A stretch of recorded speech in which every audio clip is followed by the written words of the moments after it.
September 9 Kaloji జయంతి. తెలంగాణ ప్రభుత్వం కాళోజీ జయంతిని తెలుగు భాషా దినోత్సవంగా ప్రకటించింది.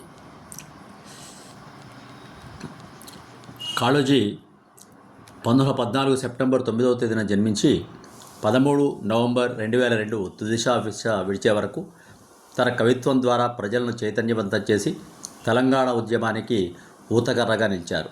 తన కవిత్వాలు 1969 తెలంగాణ తెలుగుదేశం ఉద్యమంలోనూ, 2001 నుండి 2014 వరకు జరిగిన తెలంగాణ మలిదశ ఉద్యమంలోనూ ఉద్యమానికి తన కవిత్వం ద్వారా ఊపిరి అందించారు.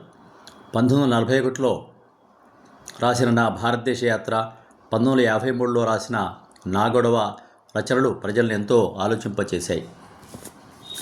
1992లో పద్మ విభూషణ్ అవార్డు గ్రహీత. 2014లో తన పేరు మీద కాళోజీ హెల్త్ యూనివర్సిటీని స్థాపించడం జరిగింది. తెలంగాణ ప్రాంతంలో వివక్షతను ఎదిరించడం, మంచిని స్వాగతించడం, అన్యాయం జరగబడడం తన జీవిత నైజం. తెలంగాణ ఉద్యమ సమయంలో తెలంగాణ ప్రాంతేతరులు ద్రోహం చేస్తే ప్రాంతం నుండి తరిమేయాలి, ప్రాంతం వాడే ద్రోహం చేస్తే ప్రాంతంలోనే పాత్ర వేయాలి అని చెప్పారు. అన్నపురాసులు ఒకచోట, ఆకలి మంటలు ఒకచోట, సంపదలన్నీ ఒకచోట, గంపెడు బలగం ఒకచోట, తనువులు ఉండేది ఒకచోట, తలుపులు ఉండేది ఒకచోట, అనుబంధం అంతా ఉన్నది ఒకచోట, అధికారం ఉన్నది ఒకచోట అని చెప్పారు. ఎలక్షన్ సమయంలో కవిత్వం చెప్పారు. అది అభ్యర్థి ఏ పార్టీ నాకు ఆరాధ్యుడు అని చెప్పారు. పుట్టుక నీది, చావు నీది, బ్రతుకంతా దేశానికి కావాలని, ప్రజలు దేశసేవ చేయాలని ప్రజలను కోరారు. ప్రతి సంవత్సరం కొత్త సంవత్సరంలో క్యాలెండర్ మారుతుంది, కానీ బ్రతుకులు మారని తన కవిత్వంలో ఏడు మారినా, ఏడువు మారినా ఏమి మారంది లోకం, రాయిని సిరిన, రాకెట్టును విసిరిన, గిట్టని వారిని కొట్టాలి కదా, ఆకు కట్టినా, కోక చుట్టినా, తోచిన కాడికి దాచుకుటకే కదా, హారతి ఇచ్చినా, అడ్రస్ ఇచ్చినా, పగోడికి మన్నలను పొందుటకే కదా.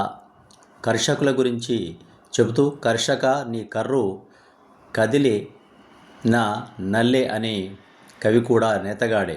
అన్యాయాన్ని ఎదిరిస్తే నా గొడవకు సంతృప్తి, అన్యాయం అంతరిస్తే నా గొడవకు ముక్తి ప్రాప్తి అన్నాడు. సాధారణంగా జీవిస్తూనే తన కళ నుంచి జాలువార్చిన అసాధారణమైన కవితలతో జనం మదిలో నిలిచిపోయిన మనిషి. సామాజిక, రాజకీయ, సాహిత్య, సాంస్కృతిక రంగాలపై తనదైన ముద్ర వేసి ప్రజల జీవితాన్ని ప్రభావితం చేసిన వైతాళికుడు. నిరంతరం జనం కోసం తప్పించి కలం గళం ద్వారా జీవితకాలమంతా అన్యాయానికి వ్యతిరేకంగా మాట్లాడిన మహనీయుడు కాళోజీ. ఆయన ఎన్నో పురస్కారాలు అందుకున్నాడు.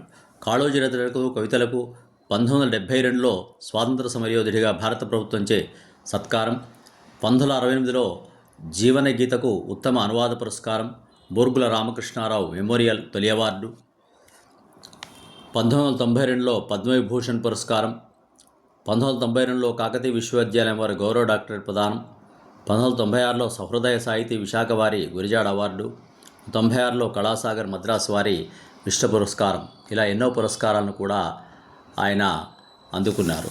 1958 నుంచి 1960 వరకు అప్పటి ఉమ్మడి ఆంధ్రప్రదేశ్ శాసనమండలి సభ్యత్వం, ఆంధ్ర సారస్వత పరిషత్ సభ్యత్వం, తెలంగాణ రచయితల సంఘం అధ్యక్షుడు, ఆంధ్రప్రదేశ్ సాహిత్య అకాడమీ సభ్యత్వం, తెలంగాణ రచయితల వేదిక గౌరవ అధ్యక్షులుగా కొనసాగారు. ఇటీవలే కాళోజీ పేరు మీద తెలంగాణ రాష్ట్ర ప్రభుత్వం అవార్డును కూడా ప్రకటించింది. కాళోజీ అన్న 3 అక్షరాలు పోరాటానికి సంకేతం. తెలంగాణ సాంస్కృతిక పునర్జీవన ఉద్యమాలన్నింటికీ ఆయన ఎత్తిన విజయ పతాకం. తెలంగాణ అస్తిత్వం కోసం కలం బలంతో తుదిశ్వాస వరకు పోరాడిన స్ఫూర్తి ప్రదాత కాళోజీ నారాయణరావు.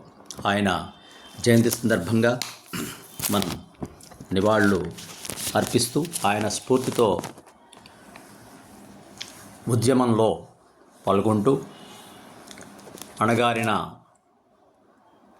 ప్రజల చైతన్యానికి పాటుపడమే ఆయన స్ఫూర్తి.